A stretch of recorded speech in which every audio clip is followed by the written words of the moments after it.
Hello students, कैसे हैं आप। आशा करते हैं कि आप सब बहुत अच्छी होंगे। स्टूडेंट्स, आज हम आपको ऐसे प्रश्न हल कराएंगे। इनके लिए अधिकतर जो है कमज़ोर बच्चे बेचारे ऐसे गुणनखंड नहीं कर पाते हैं, है ना। तो उनके लिए हम एक बहुत ही आसान विधि, सरल विधि लेके आए हैं, ठीक है, ताकि वो ऐसे प्रश्नों को बड़े आसानी से हल कर पाएँ। और हम आशा करते हैं कि हम आपको बहुत ही अच्छे तरीके से समझाने का प्रयास करेंगे, है ना। और इन प्रश्नों को आप हल करेंगे और उसके बाद कुछ हम आपको होमवर्क में भी देंगे।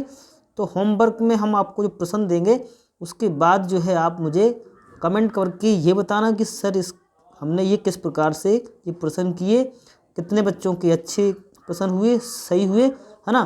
तो आइए सबसे पहले हम, और यहाँ पर देखिए हमने प्रकार 1 लिया है। तो प्रकार 1 में क्या है, आप देख रहे हैं 1 2 3 4 प्रश्नों में हमने सारे प्रश्न जो हैं प्लस प्लस के ही लिए हैं। मतलब किसी भी प्रश्न में आपको ऋणात्मक चिन्ह दिखाई नहीं देगा, है ना। इसमें एक भी जो है ऋणात्मक चिन्ह नहीं है ना। तो इस प्रकार से हम इन प्रश्नों को हल करेंगे। सबसे पहले कि सर ये हमारे जो प्लस के चिन्ह होते हैं तो किस प्रकार से हल करेंगे। अगर इन्हीं प्रश्नों में यदि हम माइनस का चिन्ह कहीं पर आ जाएगा ऐसे प्रश्नों में तो किस प्रकार से हल करेंगे, है ना। तो सबसे पहले हम प्रकार 1 देखते हैं, यानी हम यहाँ पर जो टाइप 1, है ना। तो पहला प्रश्न हम ले रहे हैं आपको हल कराने के लिए, वो है हमारा कि x square plus 5x plus की 6, यस या नो। तो ये जो प्रश्न है ना, यहाँ देखिए सर्वप्रथम हम क्या करते हैं, यहाँ पर सर्वप्रथम हम 6 को उठाते हैं। 6, अच्छा 6 क्या है ना। तो अब देखो नियम क्या कहता है, ठीक है, अपने हिसाब से चलें बहुत ही आसान विधि से। यहाँ पर जो 6 है, 6 के हम ऐसे, मतलब यहाँ पर 6 को इस प्रकार से हम तोड़ते हैं कि गुणा करें तो 6 हो जाए, और उन्हीं संख्याओं को, जैसे कि यहाँ पर होगा 2 गुणा 3, 2 गुणा 3 6 हो गया, है ना। अगर इन्हीं संख्याओं को अगर हम जोड़ दें, इन्हीं को क्या कर दें, यानी 2 प्लस 3 कर दें, 2 प्लस 3 तो कितना हो जाएगा 5। अब जरा यहाँ आइए, देखो एक 6 को हम इस प्रकार से हमने तोड़ा कि 2 गुणा 3 कितना होता है 6। अगर इन्हीं को हमने क्या किया, यहाँ पर 2 प्लस 3 किया तो कितना हो गया 5। इसका मतलब यह हुआ कि सर जो हम एक्स स्क्वायर को हमने ज्यों का त्यों रखा, बिल्कुल नहीं बोले, प्लस का चिन्ह हमने लगा दिया। ये 5 के लिए हमने लिख लिया 2 प्लस 3, और बाहर कितना है एक्स, ज्यों का त्यों लिख लिया, है ना। अरे एक बार और देखें, 5 को हमने यहाँ पर जो लिखा गया है कि 5 के लिए हमने लिख दिया 2 प्लस 3, तो इसी प्रकार से 2 प्लस 3 और प्लस के 6 कौन रह गया, ये हमारे, इनको हमने नहीं छेड़ा। हाँ, यहाँ हमने केवल अपनी सरलता के लिए इन 6 को हमने किया है, यहाँ पर गुणा किए 2 गुणा 3, और इनकी जो हमने गुणा की तो 6 आया, और इन्हीं को हमने जोड़ दिया तो 5 आया। ठीक है, 6 को आपको वैसे ही रखना, कुछ नहीं करना, लेकिन ये काम हम अलग कर लेते हैं रफ में, ठीक है, ये आपने कहीं कोने में कर ले, ठीक है। अच्छा, अब देखिए, अब आगे बढ़ते हैं नेक्स्ट स्टेप। एक्स स्क्वायर को बिल्कुल ऐसा के ऐसा ही रखो, प्लस का चिन्ह ये लगा दिए, इसमें कहीं ऋणात्मक का चिन्ह का यूज ही नहीं हुआ है ना। 2 की हमने, देखो यहाँ सबसे पहले एक बात सुने, 2 प्लस 3 लिखा है, ये ब्रैकेट में बंद है, इसके बाहर कौन लिखा गया है भाई, एक्स लिखा गया है ना। तो एक्स का और 2 प्लस 3 जो ब्रैकेट में लिखा गया है, इनका मतलब क्या है, एक्स जो है वो 2 से गुणा होगा, x का 3 से भी गुणा होगा, मतलब जो x लिखा है इन दोनों के गुणा में लिखा गया है। तो x की हम 2 से गुणा करेंगे तो आएगा क्या 2x, ठीक है, x की 2 से गुणा करेंगे तो क्या आएगा 2x। फिर ये चिन्ह आ गया बीच में क्या है प्लस लगा दिया। अब देखो x की 2 से गुणा की तो आया 2x, अब x की 3 से गुणा करेंगे तो 3x आएगा, हो गई ना बात, है ना। एक बार और समझें, x की 2 से गुणा की तो 2x, x की 3 से गुणा की तो 3x आ गया। अब देखो यहाँ पर प्लस की 6 भी ज्यों का त्यों उतार लिए, उनको मत छेड़ो, ठीक है। अब हम नेक्स्ट स्टेप पे आगे बढ़ते हैं। जैसे एक्स स्क्वायर को, अब देखिए यहाँ इस तरीके से इसको हमने प्रश्न को तोड़ के ये कर लिया। अब इसमें हम क्या करेंगे, दो दो के पेयर बनाएंगे, एक पेयर तो बनाएंगे इन दो का, ये पेयर, और इन दो के लिए हम एक पेयर बनाएंगे, मतलब ये और ये मिलके दोनों का एक पेयर बनेगा। ठीक है, तो यहाँ हम देखते हैं कि इन दोनों में उभयनिष्ठ क्या है। उभयनिष्ठ का मतलब होता है, आप लोग अंग्रेजी में इसे बोलते हैं कॉमन, है ना। तो यहाँ भी x कॉमन है, यहाँ भी x कॉमन है, तो हमने x क्या ले लिया यहाँ से कॉमन। तो कॉमन लेने का मतलब होता है भाग देना। ठीक है, और जैसे ही हमने यहाँ पर x कॉमन लिया तो यहाँ से देखो एक x से एक x कट जाएगी, क्योंकि यहाँ x कितनी है 2, एक x से एक x कटेगी तो केवल एक x तो ही भैया बचेगी। यहाँ पर क्या बचा, प्लस का चिन्ह ये लगा लिया। अब देखो यहाँ आ जाओ, x से ये x कट गई तो यहाँ कुछ नहीं बचा, तो क्या बचा, केवल 2 बचा। ठीक, ये हमने क्या कर दिया, इसको ब्रैकेट में बंद कर दिया, प्लस का चिन्ह हमने यहाँ ये लगा दिया। ठीक है, अब इन दो के लिए आते, इनमें देखो x तो है नहीं अब, लेकिन यहाँ एक संख्या है, यहाँ भी 3 है, यहाँ 6 है, लेकिन 6 में 3 छिपा हुआ है।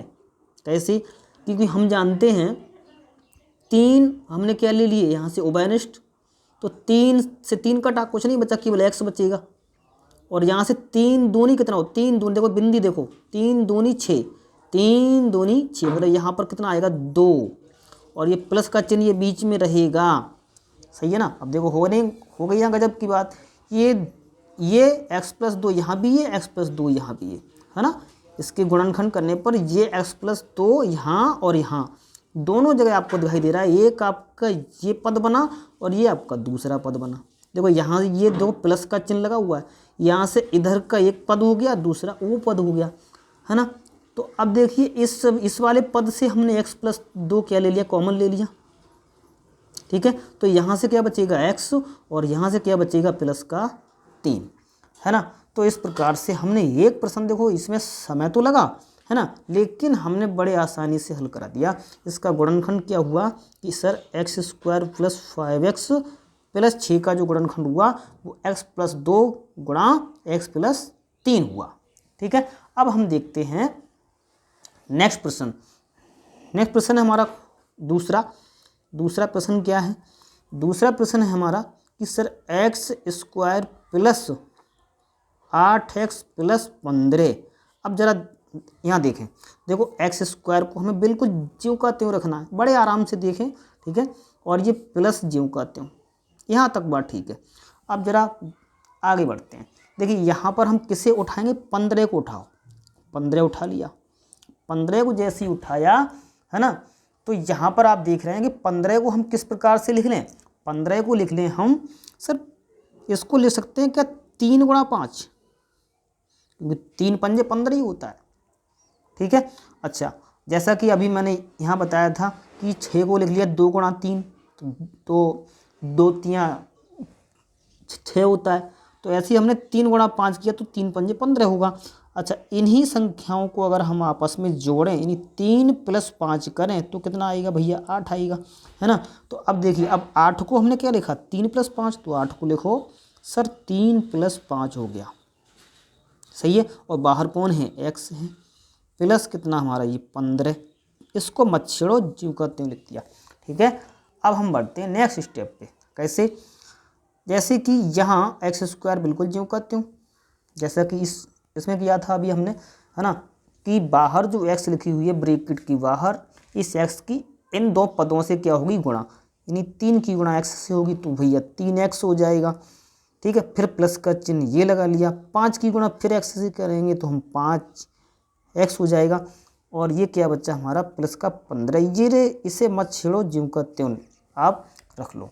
ठीक है, अब जरा देखें, अब इन दोनों में क्या कॉमन है, इन दोनों में क्या कॉमन है, जैसा कि इससे पहले वाले प्रश्न में किया था वही नियम बिल्कुल लगाएंगे। यहाँ से हमने क्या किया, यहाँ भी x मालूम पड़ रहा है, यहाँ भी x मालूम पड़ रहा है, अधिकतम मतलब x ही है यहाँ, तो हमने x क्या ले लिया, उभयनिष्ठ। तो यहाँ से देखो, अभी मैंने आपको बताया था कॉमन लेने का मतलब होता है भाग देना। जो संख्या आपने मतलब कॉमन ली है उसको उन पदों से क्या दे दो, अलग अलग आप जो है भाग करके देख लो। या फिर जैसे कि x हमने लिया तो x का मतलब है हमने x² को क्या दे दिया, भाग, तो देखो x से एक x कट जाएगी, है ना, लेकिन तो एक यहाँ कितनी x थी, 2, तो एक x तो बची ना, तो एक x आपकी यहाँ बच गई। ठीक, अब ये प्लस का चिन्ह, ठीक है। अब इस x से, अब देखो ये वाली x से, इसका मतलब इस आप इसको इससे भाग दे रहे हो, क्योंकि यहाँ 3x को भाग दे रहे हो किससे, x से, है ना।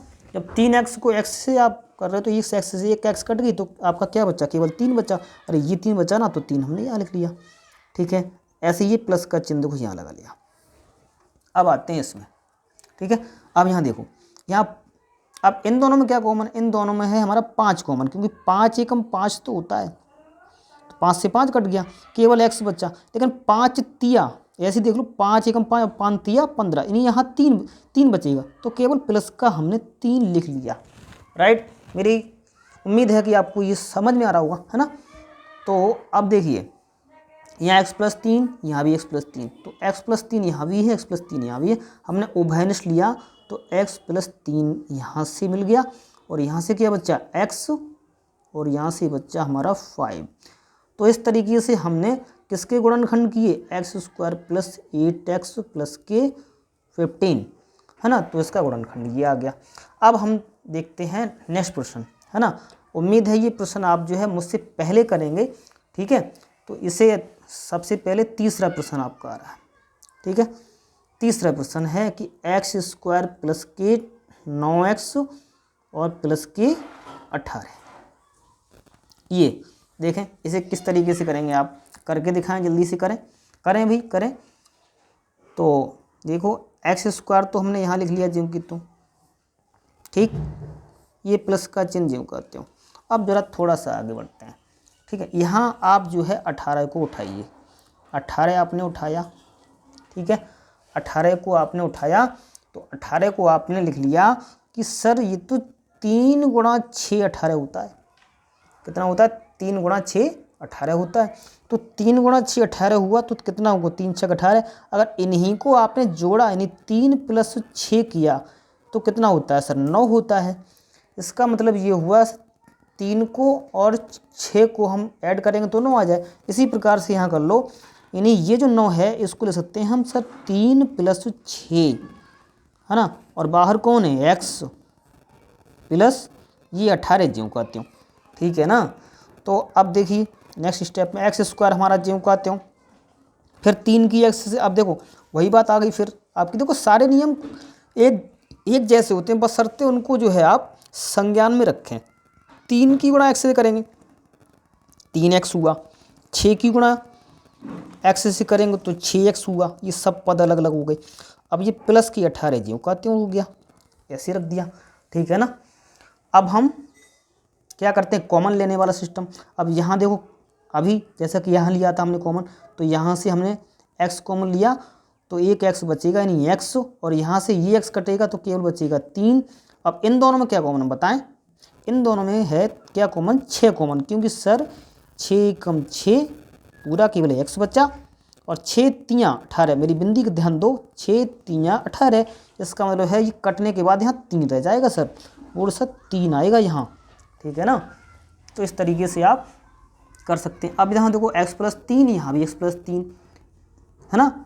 तो इनमें से भी सेम टू सेम। अब देखो यहाँ पर ये 2 पद हो गए, है ना। अभी तक कितने पद थे, 1 2 3 4, लेकिन हमने क्या बना, इन दोनों पदों को मिला के एक पद बना लिया, इन दोनों पदों को मिला के एक पद बना लिया। मतलब ये एक ये मिला और ये एक ये मिला। ये दोनों पद यहाँ पर x+3 बिल्कुल सेम है, तो हमने क्या निकाल लिया, ये बाहर, जैसा कि हमने पिछले प्रश्नों में किया, इनटू। अब देखो यहाँ से ब्रैकेट शुरू करते हैं, तो यहाँ से जो बचता है वो लिख देते हैं, x + k 6, है ना। तो इस प्रकार से x² + 9x + 18 के गुणनखंड ये हुए, राइट, है ना।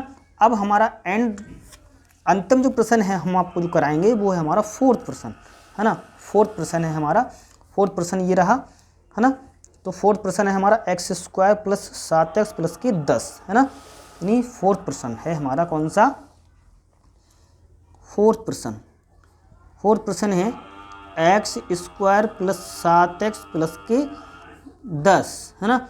इसको हम लिख सकते हैं सर x² प्लस, अब देखो 7 को अब हम लिखेंगे कैसे सर, 7 को लिखेंगे 2 + 5, और बाहर कौन है x, है ना, और 10 हमारे ज्यों का त्यों, ठीक। तो x² 2 की गुणा x से 2x, और 5 की गुणा x से कितना 5x, है ना, और ये प्लस के 10, है ना, ठीक है। तो ये अब इसमें से दोनों में से हमारा क्या कॉमन आ गया सर, x कॉमन आ गया, है ना। तो यहाँ से क्या बचा 2। अब इन दोनों में क्या कॉमन आ गया, इन दोनों में हमारा क्या आ गया 5 कॉमन, है ना। तो यहाँ से हमारा अब क्या बचेगा, यहाँ से बचेगा x प्लस के 2, है ना। अब देखो x प्लस 2 यहाँ भी, x प्लस 2 यहाँ भी है, तो हमने x प्लस 2 क्या निकाल लिया बाहर, यहाँ से बचा हमारा x, यहाँ से बचा हमारा 5। तो इस प्रकार से हमारा जो प्रश्न का हल हुआ x square plus 7x plus के 10 उसका गुणनखंड किया आया। ठीक है, तो स्टूडेंट्स आशा करते हैं आपको ये प्रश्न समझ में आए होंगे, और कुछ हम आपको जो है अब होमवर्क में प्रश्न दे रहे हैं उसको आप हल कीजिए। ठीक है, सबसे पहला प्रश्न हम दे रहे हैं, है ना, केवल हम 2 ही प्रश्न देंगे, ज़्यादा नहीं देंगे। सबसे पहले इसे करें कि सर एक्स स्क्वायर प्लस की 12x प्लस 20, एक तो ये दे दिया हमने, है ना। और दूसरा प्रश्न हमने दे दिया एक्स स्क्वायर प्लस के 17x प्लस के 30।